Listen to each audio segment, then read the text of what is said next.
الرحمن الرحیم۔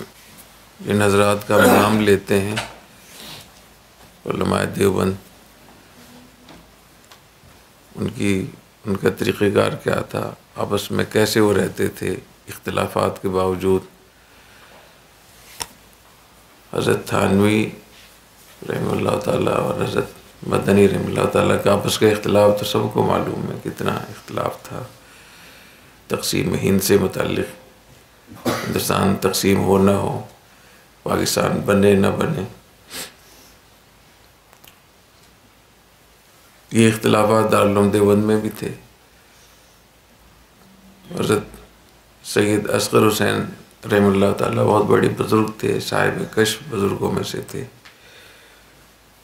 وہ حضرت مدنی رحمہ اللہ تعالیٰ سے متفق نہیں تھے ان سیاسی امور میں۔ ایک مرتبہ وہاں صلاۃ استسقاء، نماز استسقاء پڑھی گئی، حضرت مدنی رحمہ اللہ تعالیٰ نے نماز استسقاء پڑھائی۔ پہلے دن بارش نہیں ہوئی، دوسرے دن نماز پڑھائی، بارش نہیں ہوئی، تیسرے دن جب نماز کا وقت ہوا تو حضرت مولانا سید اصغر حسین دیوبندی رحمہ اللہ تعالیٰ، انہوں نے خود تقاضا کیا کہ آج نماز میں پڑھاؤں گا۔ انہوں نے نماز پڑھائی۔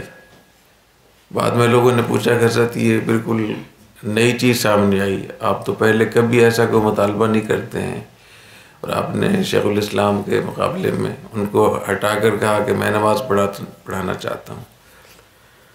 تو فرمایا کہ حضرت ہمارے لیڈر ہیں ہندوستان میں مسلمانوں کے، مجھے اندازہ ہو گیا تھا قرائن سے کہ بارش نہیں ہوگی، تو مجھے خیال ہوا کہ اگر انہوں نے نماز پڑھائی اور بارش نہ ہوئی تو لوگ ان پہ اعتراض کریں گے کہ 3 دن نماز پڑھائی بارش نہیں ہوئی، تو میں نے سوچا یہ اپنے اوپر لے لوں، تو میں نے پھر نماز پڑھا دی تاکہ حضرت کو اوپر بات نہ آئے۔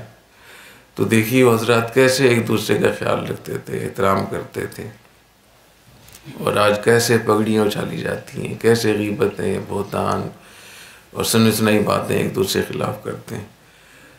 تو اس کی ضرورت ہے کہ ہم ان روایات کے ہم امین ہونے چاہیے، ہمیں ان روایات کو زندہ کرنا چاہیے، آپس کے ادب احترام کا خیال رکھنا چاہیے۔